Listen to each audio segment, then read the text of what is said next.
Bonjour tout le monde, j'espère que vous allez bien. Aujourd'hui, je vous retrouve pour le nail art spécial débutant de ce mois et on va faire un nail art avec des rayures rétro et des taches de léopard.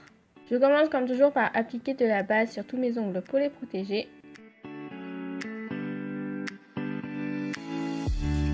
Ensuite, j'applique 2 couches d'un vernis blanc, la première couche bien fine que je laisse sécher 5 minutes.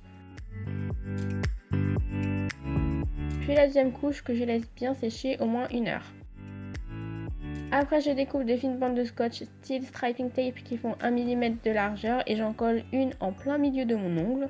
Puis de part et d'autre de cette bande, je colle 2 autres bandes sans laisser d'espace et j'enlève la bande du milieu avec une pince à épiler pour avoir une section bien centrée. Ensuite, je finis de coller mes bandes de scotch sur la partie droite de mon ongle en laissant un espace de 1 mm entre chaque bande. Maintenant, je remplis des sections en alternant entre vernis noir et vernis jaune et je vais commencer avec le vernis noir. Donc on fait attention à ne pas déborder sur les autres sections et pour que ce soit plus pratique, vous pouvez remplir avec un cure-dent. J'enlève la bande la plus à gauche et je continue de remplir en alternance.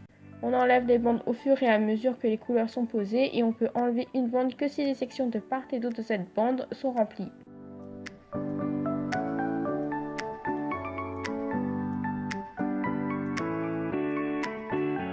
À présent, dans la section blanche de gauche, on va faire des taches de léopard. Donc avec un cure-dent trempé dans du vanille jaune, on fait des petites taches dans la section blanche.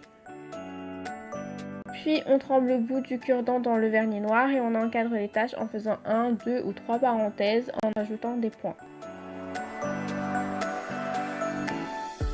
Ensuite, je finis de remplir cet espace en faisant des petits points, des C. N'oubliez pas de nettoyer votre cure-dent régulièrement et de le tremper dans une goutte de vernis fraîche fréquemment. Quand tout est bien sec, on applique une bonne couche de top coat qu'on étire du bout du pinceau ou qu'on tapote.